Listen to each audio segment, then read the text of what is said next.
Hello everyone, welcome back to our channel BHU वाले। तो आज हम बात करेंगे मध्यकालीन भारत के, जहाँ से मध्यकालीन भारत स्टार्ट होता है उसके एक महत्वपूर्ण टॉपिक के बारे में, जिसका नाम है दिल्ली सल्तनत। ठीक है। आज हम बात करेंगे दिल्ली सल्तनत के ऊपर, और दिल्ली सल्तनत में हम बात करेंगे गुलाम वंश। और गुलाम वंश के एक महत्वपूर्ण शासक या फिर उसके संस्थापक कह लें, कुतुबुद्दीन ऐबक के बारे में आज हम बात करेंगे। और इससे जुड़े कुछ इंपॉर्टेंट फैक्ट्स जो कि एग्जाम से काफी इंपॉर्टेंट है, जो कि आपके एग्जाम में पूछे जाएंगे, उसके ऊपर हम लोग चर्चा करेंगे। आज हम लोग बात करेंगे दिल्ली सल्तनत के ऊपर। मध्यकालीन भारत, जिसकी टाइम पीरियड अगर देखें, जिसे इतिहासकारों ने विभाजित किया है, तो उसकी शुरुआत 1206 ईस्वी से शुरू होती है। मध्यकालीन भारत की शुरुआत 1206 से, यानी कि दिल्ली सल्तनत की जब स्थापना होती है, वहां से हम लोग मानते हैं। दिल्ली सल्तनत की अगर स्थापना की बात करें, तो इस दिल्ली सल्तनत की स्थापना, या फिर हम कहें कि भारत में पहले मुस्लिम राज्य की स्थापना कुतुबुद्दीन ऐबक करता है। और ये कुतुबुद्दीन ऐबक जो कि गोरी होता है, महमूद गोरी, जिसे प्री मिडवल में हम लोग पढ़ेंगे। महमूद गोरी जब आक्रमण करता है भारत पे, और देखेंगे तराइन के द्वितीय युद्ध के बाद कुतुबुद्दीन ऐबक को वो उत्तरी भारत के जितने भी राज्य वो जीते होते हैं, भारत में उत्तरी भारत के जो भी राज्य वो जीते रहते हैं, अपने इस दास, जो कि गोरी का ये दास होता है, इस दास को सौंप जाता है और सौंप कर अपने प्रदेश वापस लौट जाता है। और जब गोरी की मृत्यु होती है, तो इसके किसी पुत्र नहीं होते, इसके कोई उत्तराधिकारी नहीं होते हैं। तो इसके जो भी दास, जिस सूबेदार, जो भी सूबे के सूबेदार होते हैं, वो उस क्षेत्र पे शासन करने लगते हैं। ये अपने दासों को ही अपना पुत्र, अपना उत्तराधिकारी मानता है। तो जहाँ तक हम लोग आपकी बात करें, तो कुतुबुद्दीन ऐबक जो कि उत्तरी भारत का सूबेदार था, तो उसे उत्तरी भारत में शासन करने का मौका मिलता है। और भी बात करें, उसके जो प्रमुख दास होते हैं गोरी के, जिसमें देखेंगे यलदोज और कुबाचा, जो कि सिंध और मुल्तान में ये लोग शासन करते हैं। ठीक। तो आज हम लोग बात करेंगे कुतुबुद्दीन ऐबक के बारे में और दिल्ली सल्तनत के बारे में। तो दिल्ली सल्तनत शुरू करने से पहले दिल्ली सल्तनत की कुछ प्रमुख बातों को जानते हैं। तो पहला जो ये दिल्ली सल्तनत है, वो 1206 से 1526 ईस्वी है। और यहाँ के दिल्ली सल्तनत में शासक होते थे, जो रूलर होते थे, उन्हें क्या कहा जाता था? सुल्तान। ठीक है, सुल्तान। इन्हें सुल्तान। और अगर हम लोग बात करें आगे मुगल बादशाहों की, तो वहां पे देखेंगे जो मुगल पीरियड स्टार्ट होता था, वहां पे जो रूलर होते थे उन्हें बादशाह कहा जाता था। इसके जो रीजन है वो है, जो सुल्तान होते थे दिल्ली सल्तनत में, हम लोग देखेंगे तो इनके ऊपर एक खलीफा नाम की एक पदवी होती थी। जब तक वो खलीफा से उपाधि नहीं ग्रहण करते थे, खिल्लत नहीं प्राप्त करते थे, अधिकार पत्र नहीं प्राप्त करते थे, तब तक उन्हें सुल्तान नहीं माना जाता था। यानी उनके ऊपर भी एक लोगों की किसी न किसी की हायरार्की होती थी। लेकिन बादशाह में देखे, मुगल काल में देखे, तो उनके ऊपर कोई नहीं होता था, वो स्वतंत्र होते थे, और इसलिए वो बादशाह की उपाधि धारण करते थे। तो देखेंगे वहां पे वो लोग खलीफा की उपाधि इसलिए नहीं ग्रहण करते हैं कि मुगल काल में हम लोग देखेंगे जो खलीफा होते हैं, वो जो है कि दूसरे राज्य के या फिर दूसरे वंश के शासकों के अधीन हो जाते हैं, उनके कैद में हो जाते हैं। इसलिए मुगल जो है कि उनकी अधीनता नहीं स्वीकार करते, उनसे खलीफत लेना नहीं मानते, क्योंकि उनका ये मानना होता है कि अगर हम उनसे जो है कि खिल्लत प्राप्त करेंगे, तो एक तरह से हम जिसके वो कैद में है उनके अधीन हो जाएंगे। तो ये एक रीजन था।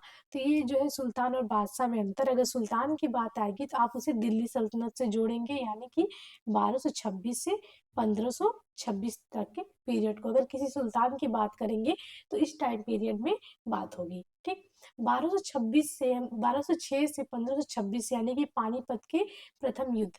1526 आपका जो है पानीपत का प्रथम युद्ध हुआ था। 1206 क्या है? गुलाम वंश की स्थापना हुई थी। तो ये जो टाइम पीरियड है, इसमें हम लोग देखेंगे कुल 5 वंशों ने, जिसमें 5 वंश कौन कौन से आपके? तो वो है गुलाम वंश, खिलजी, तुगलक, सैयद, इसके बारे में भी हम आपको डिटेल से लिस्ट बना के देंगे, और लोधी। ठीक है। इन 5 वंशों ने दिल्ली सल्तनत पे कुल कितने साल तक? 320 वर्षों तक शासन किया। और इसमें जो बात करें रूलर्स की बात करें, तो तुगलक वंश का अगर बात करें, तो सबसे ज्यादा अगर किसी वंश ने शासन किया है, तो वो तुगलक वंश। खिलजी के बाद जो तुगलक वंश है, उन्होंने कुल 94 वर्ष इस वंश पे इस जो दिल्ली सल्तनत का टाइम पीरियड 320 सालों का है, उसमें 94 वर्ष तुगलकों ने काल शासन किया है। खिलजी की बात करो तो खिलजी सबसे कम इस टाइम पीरियड में शासन किया है, 30 वर्ष। ठीक है। सबसे ज्यादा अगर किसी वंश की बात करें तो वो तुगलक वंश ने शासन किया है, और सबसे कम अगर बात करें तो खिलजी वंश ने शासन किया है। कितने वर्ष? 30 वर्ष शासन किया है। ठीक। दूसरा, अगर शासकों में बात करेंगे किसने सबसे ज्यादा टाइम पीरियड तक शासन किया, कौन सा ऐसा शासक था, तो वो लोधी वंश का बहलोल लोधी, जो कि 38 वर्ष तक शासन किया है। और दूसरे नंबर पे अगर बात करें तो वो फिरोज तुगलक है, जिसने 37 वर्ष तक शासन किया है। अगर बात करें कि सबसे ज्यादा उम्र में कौन सा ऐसा शासक था जो काफी वृद्ध होने पे बुढ़ापे में जो है कि सत्ता ग्रहण किया है, तो वो है खिलजी वंश का संस्थापक जलालुद्दीन खिलजी। ठीक है, जलालुद्दीन फिरोज खिलजी, जलालुद्दीन फिरोज खिलजी, फिरोज खिलजी। ये काफी वृद्ध हो गया था, काफी ज्यादा उम्र में ये देखेंगे कि सत्ता को ग्रहण करता है। कुछ इंपॉर्टेंट फैक्ट्स और है, कुछ ही क्वेश्चन पूछ देता है। ये क्वेश्चन पूछा हुआ है कि कौन कौन से दिल्ली सल्तनत के ऐसे सुल्तान थे, ये लोग तो मुस्लिम थे, लेकिन उनके जो पिता थे कुछ हिंदू मतलब हिंदुओं से विवाह किए रहते हैं। तो क्वेश्चन आ जाता है कि कौन कौन से ऐसे सुल्तान थे जिनकी जो माता थी वो हिंदू थी या फिर हिंदू माँ के संतान थे। उसमें आपके नसरुद्दीन खुसरो शाह है, गयासुद्दीन तुगलक है, फिरोज तुगलक है, तुगलक वंश का, और सिकंदर लोदी, लोदी वंश का शासक सिकंदर लोदी। दूसरा, अगर बात करें कि सल्तनत काल में सबसे बड़ा अगर साम्राज्य किसका था, दिल्ली सल्तनत में सबसे बड़ा जो है कि अगर देखें तो एम्पायर किसका था, तो वो मोहम्मद बिन तुगलक। ठीक है, तुगलक वंश के शासक मोहम्मद बिन तुगलक, जिसका टाइम पीरियड है आपका 1325 से 51। इसे शॉर्ट में एमबीटी कहेंगे हम लोग। ठीक है, लेक्चर में, आगे के लेक्चर में एमबीटी कहेंगे। ठीक। और इसका जो साम्राज्य था वो 23 प्रांतों में बटा हुआ था। कभी कभी ये भी क्वेश्चन आता है कितने प्रांतों में बटा हुआ था, तो 23 प्रांतों में बटा हुआ था। अगर बात करें कि सबसे ज्यादा जो मंगोल आक्रमण की बात करें किसके टाइम पीरियड में हुआ है, तो अलाउद्दीन खिलजी। ठीक है, अलाउद्दीन खिलजी। कुल 7 या फिर 8, ठीक है, 7 या फिर 8 कह ले, मंगोल आक्रमण अलाउद्दीन खिलजी वंश के शासक अलाउद्दीन खिलजी के समय हुए हैं। अगर बात करें सबसे ज्यादा विद्रोह किसके टाइम पीरियड में हुए हैं, सबसे ज्यादा विद्रोह, ठीक, विद्रोह की अगर हम बात करें तो वो हुआ है तुगलक वंश के शासक मोहम्मद बिन तुगलक। मोहम्मद बिन तुगलक के समय में सबसे ज्यादा विद्रोह हुए हैं। तो ये कुछ इंपॉर्टेंट फैक्ट है दिल्ली सल्तनत से। अब हम लोग बात करेंगे गुलाम वंश के बारे में। ठीक, ये आपका जो है कि जितने भी दिल्ली सल्तनत के वंश हैं, दिल्ली सल्तनत, ठीक है, दिल्ली सल्तनत के जितने भी वंश है उनका टाइम पीरियड है। पहला वंश आपका गुलाम वंश है, जिसका टाइम पीरियड 1206 से 90 है। ये इंपॉर्टेंट है, बिल्कुल आप लोग याद रख लीजिएगा कौन सा वंश कितने समय तक था और कौन सा उसका संस्थापक था। दूसरा है खिलजी वंश, 1290 से 1320। तुगलक वंश 1320 से 1414। सैयद वंश 1414 से 1451। लोधी वंश 1451 से 1526। गुलाम वंश की बात करें तो इसका संस्थापक कुतुबुद्दीन ऐबक था। ठीक है, ऐबक। खिलजी वंश का जलालुद्दीन फिरोज खिलजी, जलालुद्दीन फिरोज खिलजी। ठीक है, फिरोज खिलजी। तुगलक वंश की बात करें तो इसका था गयासुद्दीन तुगलक, गयासुद्दीन तुगलक। सैयद वंश की बात करें तो इसका कौन था, तो सैयद खिज्र का, सॉरी, खिज्र का, खिज्र का। ठीक है, लोधी वंश का बालुल लोधी, बालुल लोधी। ठीक है, तो ये इसके शासक थे जिन्होंने इसकी स्थापना की है। इसके बारे में हम लोग डिटेल से बात करें, जब सारे वंश के बारे में बात करेंगे तो हम सबके बारे में अच्छे से बात करेंगे। तो आज का हमारा जो टॉपिक है वो है गुलाम वंश। तो आज हम लोग गुलाम वंश पढ़ेंगे और गुलाम वंश के संस्थापक कुतुबुद्दीन ऐबक के बारे में हम लोग जानेंगे। तो आज का हमारा टाइम पहला शासक जो कि संस्थापक है, ये किससे है, गुलाम वंश से। ठीक है, गुलाम वंश। कुतुबुद्दीन ऐबक, जिसका टाइम पीरियड है 1206 से 1210। इन्होंने जो है कि जब शासन की बात करें, जब वो शासक बनता है तो उसके बाद वो सिर्फ 4 साल की अवधि तक ये शासन कर पाता है, काफ़ी कम टाइम पीरियड में, और उतने साम्राज्य को विस्तार नहीं कर पाता है, क्योंकि देखेंगे इसके टाइम पीरियड में बहुत सारी जो है कि कठिनाइयाँ आ जाती हैं, राजनीतिक होती हैं, कुछ देखेंगे मंगोल आक्रमण का भय होता है, तो कुछ जो है कि राजपूतों का विद्रोह और जो भी हिंदू शासक थे उनका विद्रोह, कुछ जो है कि देखेंगे जो इसके दास होते हैं गोरी के यल्दोज और कुबाचा, उनके विद्रोह, इन सारी चीज़ों के भय के कारण वो जो है कि साम्राज्य को सुरक्षित करने में लगा हुआ था, और भी सारी गतिविधियां कम देखने को हमें मिलेंगी। तो पहला ये गुलाम वंश की स्थापना की है इसने, या फिर प्रथम मुस्लिम राज्य की इसने स्थापना की है। इसे देखेंगे तो दूसरा अगर हम लोग बात करें तो ये मोहम्मद गोरी का एक दास था। पहला एक क्वेश्चन है कि किसका दास था, तो महमूद गोरी का ये दास था, और एक तुर्क था, ठीक है। और ये ऐबक जनजाति का तुर्क था। ऐबक एक जनजाति का नाम है, ऐबक जनजाति का तुर्क, ऐबक तुर्क था, ठीक है। ऐबक, ये ऐबक जो है जनजाति का नाम है इसका, ठीक है, ऐबक जनजाति का तुर्क था, ठीक। दूसरा अगर बात करें तो इसको जो है कि एक काजी था निशापुर का, इसने जो है कि मोहम्मद गोरी को बेच दिया था इसने दासों के बाजार में, और इस तरह से गोरी के सानिध्य में आया, इसने उसे प्रशिक्षण दिया। और फिर देखेंगे जो भी तराइन का प्रथम युद्ध हो, तराइन का द्वितीय युद्ध हो, कालिंजर और उत्तरी भारत में जितने भी गोरी ने जो है कि विजय प्राप्त की, उन सब में देखेंगे कुतुबुद्दीन ऐबक की बहुत बड़ी भूमिका रहती है। और इस तरह देखेंगे गोरी ने अपना साम्राज्य कुतुबुद्दीन ऐबक को सौंपता है, और वो जो है कि अपने प्रदेश वापस लौट जाता है। उत्तरी भारत के जितने भी क्षेत्र होते हैं उस तरह के सूबेदार को हम लोग देखेंगे, वहाँ का सूबेदार कुतुबुद्दीन ऐबक होता है। गोरी की मृत्यु के बाद हम लोग देखेंगे कि जो उसके दास होते हैं वही जो है कि उसके सूबों में जो है कि शासन करने लगते हैं, वहाँ के शासक बन जाते हैं। यहाँ आप देखिए मोहम्मद गोरी ने उसे अपने भारतीय संपत्ति, जो भी भारत में जो इसने जितने प्रदेश जीते थे, उसका वो गवर्नर कह लें या फिर सूबेदार कह लें, बना दिया था, ठीक है। दूसरा अगर बात करें तो जब मोहम्मद गोरी की 1206 में मृत्यु होती है, जब इसकी मृत्यु होती है तो फिर यहाँ का देखेंगे जो शासक बनता है वो कौन बनता है, वो उत्तरी भारत में ऐबक बनता है। गजनी के गजनी में कौन बनता है, तो उसका एक जो है कि ये भी दास होता है, यल्दोज बनता है। दूसरा मुल्तान और उच्च के गवर्नर नसरुद्दीन कुबाचा, ये जो है कि मृत्यु के बाद उधर वहाँ का सूबेदार बनता है। और उत्तरी भारत में जो होता है कुतुबुद्दीन ऐबक बनता है। और ये जो भी थे, ये सारे भारतीय क्षेत्र थे जो कि काफ़ी बड़ा साम्राज्य था, उस पे जो है कि दावा करने लगते हैं, इसके बीच में जो है कि विद्रोह करने लगते हैं। ये सारी चीज़ें जो है कि कुतुबुद्दीन ऐबक के शासक बनने के बाद बहुत सारी सपनाएँ जो है कि कठिनाइयों का जो है कि सामना करना पड़ता है। कुछ हम लोग देखें तो आपको बताएं, ऐबक को प्रारंभ में निशापुर या फिर फारस, ये जो की जगह है फारस में, वहाँ के काजी फखरुद्दीन अब्दुल अजीज कोकी ने दास के रूप में खरीदा था। क्योंकि क्वेश्चन आ जाता है किसने खरीदा था। इसके बाद देखेंगे जब इस काजी की मृत्यु हो जाती है तो गोरी जो है कि बाद में गोरी ने गजनी में ऐबक को खरीद लिया और उसे अमीर आकुर अश्वशाला, इंपॉर्टेंट है ये कि कौन सा पद उसे सबसे पहले दिया था, तो अश्वशाला का अध्यक्ष दिया था, जो कि उस टाइम का एक महत्वपूर्ण पद होता है। रजिया के टाइम में हम लोग देखेंगे याकूत को भी ये अमीर आकुर का पद देती है रजिया, तो ये काफी इंपॉर्टेंट है। कभी कभी आता है कि अमीर आकुर किसका पद था, किस लिए था, तो अश्वशाला का था, याद रखिएगा, ठीक है। नेक्स्ट हम लोग देखें तो यहाँ पे देखेंगे जो कुतुबुद्दीन गौरी के समय अजमेर, कन्नौज, कालिंजर जो भी ये सब जीता जाता था वो कुतुबुद्दीन ऐबक ने जीता, और ये काफ़ी जो है कि एक अच्छा सैनिक था। इसने बहुत सारी जो है कि विजयों में कुतुबुद्दीन ऐबक मोहम्मद गोरी की जो है कि सहायता की है।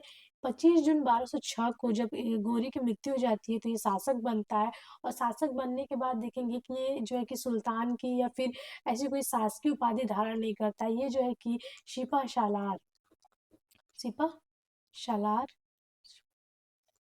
सिपा सालार और नायब की उपाधि धारण करता है, यानी कि मोहम्मद गोरी के अधीन ये अपनी जो है कि शासन करता है, और लाहौर को अपनी राजधानी बनाता है, और लाहौर में ये अपनी जो है कि सत्ता या फिर शासन करना स्टार्ट कर देता है। या कोई कोई आता है कि बुंदेलखंड के परमर्दी देव शासकों को किसने पराजित किया था, ऐबक ने ही बुंदेलखंड के परमर्दी देश के शासकों को पराजित किया था। बाद में देखेंगे जो ये क्षेत्र था वो बाद में पुनः वो विजित भी कर लेते हैं। फिर इसके बाद देखेंगे, इससे आपको हमने बताया कि भारत में तुर्की राज्य का संस्थापक किसे माना जाता है, कुतुबुद्दीन ऐबक को, और वास्तविक संस्थापक किसे माना जाता है, इल्तुतमिश को। ठीक है, दिल्ली का प्रथम तुर्क शासक कौन था, ऐबक था। कभी कभी याद रखिए क्वेश्चन पूछ देगा। आपको हमने बताया ऐबक ने मलिक और सिपह सालार की उपाधि धारण की। उसने अपने नाम का कोई भी खुतवा नहीं पढ़ा है, जो कि एक किसी भी, ना ही खिलाफत ली, किसी भी जो है कि शासक को शासक बनने के लिए जरूरी होता था मुस्लिमों में, तो वो उसने नहीं किया, ना ही अपने नाम के इसने कोई सिक्के चलाए थे। इसलिए इसे इस दिल्ली का स्वायत्त सुल्तान, या फिर एक तरह से कह ले कि सुल्तान नहीं माना जाता है। इल्तुतमिश ने जो सबसे पहले खुतबा पढ़वाता है, अपने नाम का सिक्के चलाता है, खिल्लत लेता है खलीफा से, उसे दिल्ली का वास्तविक संस्थापक या फिर दिल्ली का सुल्तान माना जाता है। दूसरा हम लोग देखेंगे, जो बाद में हम लोग देखेंगे कि कुछ समय बाद 1206 में ये शासक बनता है। 1208 ईस्वी में जो देखेंगे गोरी का उत्तराधिकारी होता है गयासुद्दीन महमूद, ये उसका भतीजा होता है, गोरी का भतीजा होता है। ये जो है कि एक दास्ता पत्र भिजवाता है हसन निजामी से, हसन निजामी, जिन्हें ताजुल मासिर लिखा है। इसके इसी से वो जो है कि एक छत्र और अधिकार पत्र, जो भी दास्ता मुक्ति पत्र होते हैं, ये सारी चीजें भिजवाता है और उसे दास्ता से मुक्त करता है। यानी कि जीवन के अंतिम समय में देखेंगे वो दास्ता से मुक्त हो जाता है, और एक दास, जो दास वाली उसके ऊपर जो चिन्ह होते हैं वो हट जाता है।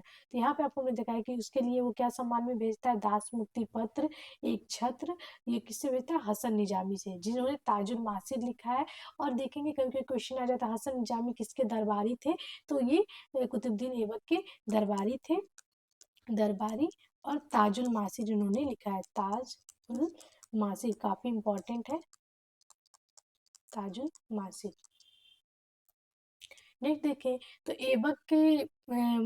ऐबक के बाद हम लोग देखेंगे, ऐबक के टाइम में एक जो कि एक अधिकारी था उसके टाइम पीरियड में, बख्तियार खिलजी। ठीक है, मोहम्मद बिन बख्तियार खिलजी।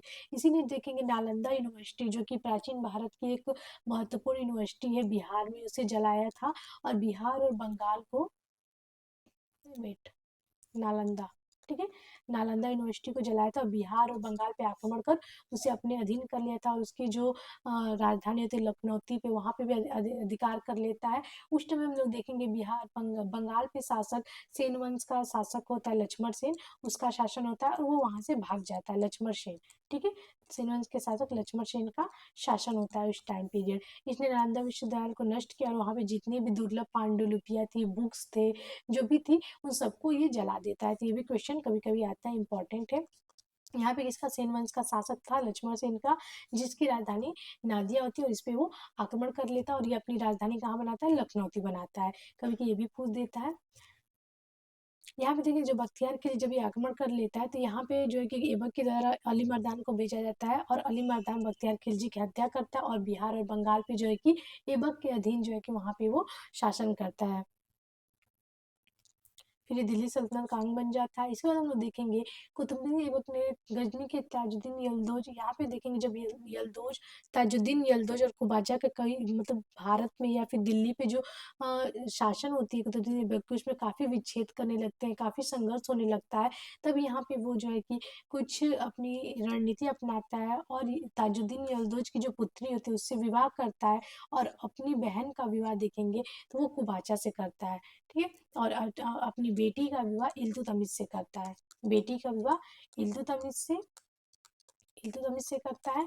बहन का विवाह नसरुद्दीन कुबाचा से करता है, जिससे देखेंगे कुछ मैत्री संबंध स्थापित हो जाए, जिसे वो लोग दावा न कर सके थे। कुछ ऐसे देखेंगे सुल्तानों ने जो है कि विवाह विवाह संधि के द्वारा जो है कि बहुत सारी अपने साम्राज्य की रक्षा की है।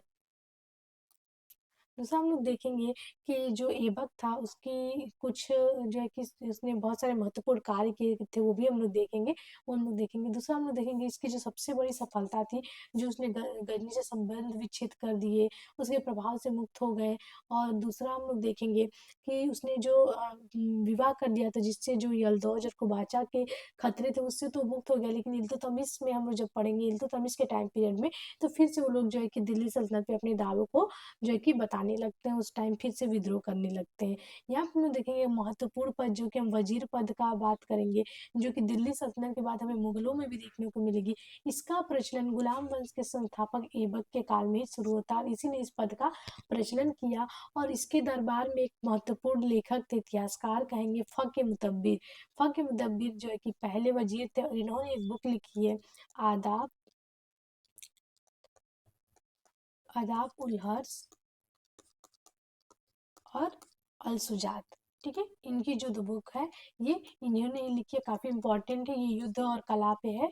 युद्ध युद्ध और कला पे ये बुक है। और ये देखेंगे इल्तुतमिश के टाइम पीरियड में ये लिखते हैं। लेकिन हम लोग दरबारी की बात करें तो ये कुतुबुद्दीन ऐबक के दरबारी थे, उसके पहले वजीर थे और भारत के प्रथम मुस्लिम राजनीतिक विचारक थे। दूसरा अगर इम्पोर्टेंट फैक्ट्स की बात करें, वेट एक मिनट।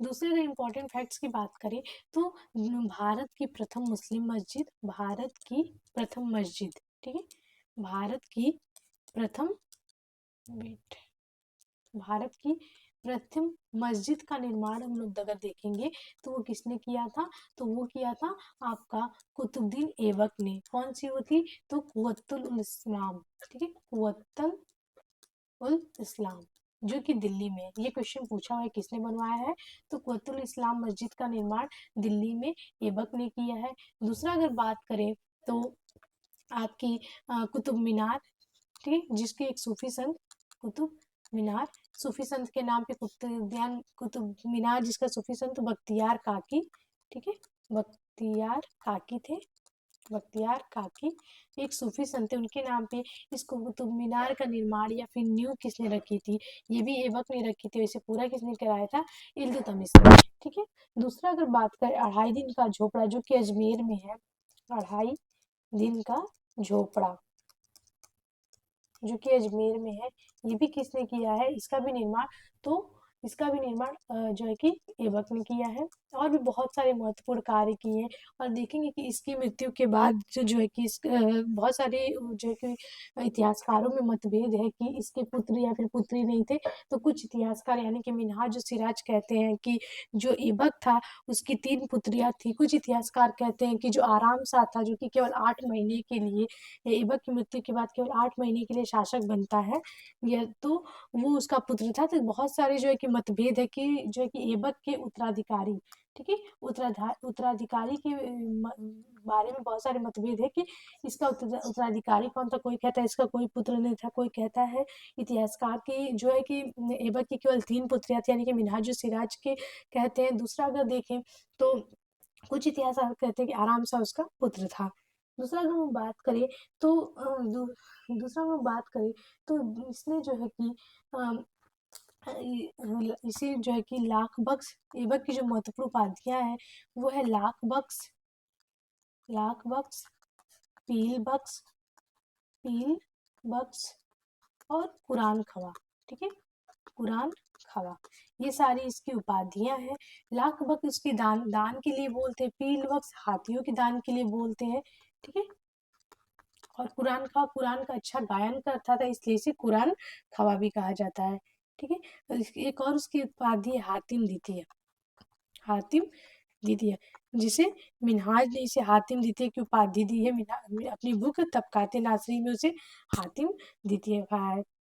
दूसरा हम लोग देखें तो इसके दरबारी के बारे में आपको बताइए, दरबारी इसके कौन कौन थे, तो वो थे जो है कि मिनहाज हसन निजामी और आपके कौन थे दूसरे, फक के मुतब्बिर के लेखक, फक के मुतब्बिर आदाब उल हर सुजात के लेखक। दूसरे की इंपॉर्टेंट फैक्ट की अगर बात करें तो वो है आपका कि ऐबक की मृत्यु कैसे हुई, तो ऐबक की मृत्यु चौगान या फिर पोलो, ठीक है, चौगान या फिर पोलो खेलते समय घोड़े से गिरकर हुई थी, घोड़े से गिरा और वो घायल हो गया, इसकी भी मृत्यु हो गई 1210 ईस्वी में। तो ये थे जो है कि कुतुबुद्दीन ऐबक के बारे में कुछ महत्वपूर्ण फैक्ट, जो कि आपके एग्जाम की दृष्टि से काफ़ी महत्वपूर्ण है। और भी बहुत सारे फैक्ट है कुतुबुद्दीन ऐबक के बारे में। इसने जो है कि बहुत कम टाइम पीरियड का इसका शासन काल था, तो इसने बहुत सारी स्थापत्य निर्माण कह ले या फिर बहुत सारी जो है कि राजनीतिक या फिर प्रशासनिक चीज़ों को नहीं जो है कि सुधारा या फिर निर्माण किया, क्योंकि इसके टाइम पीरियड काफ़ी कम टाइम पीरियड के, और जो भी थे वो संघर्षों में जो है कि ये उलझा रहा, तो इसने बहुत सारे कम कार्य किए। तो ये आपके कुछ कुतुबुद्दीन ऐबक से रिलेटेड इंपॉर्टेंट फैक्ट थे जो कि एग्जाम के लिए आपके काफ़ी महत्वपूर्ण है। आगे की वीडियो में हम लोग आराम सा, इल्तुतमिश, रजिया, बहराम सा, इन सब के बारे में बात करेंगे। ऐसे हमारे साथ बने रहिए और भी वीडियो के लिए हमारे साथ बने रहिए। चैनल को लाइक करिए, शेयर करिए, सब्सक्राइब करिए, कमेंट करिए। Thank you so much.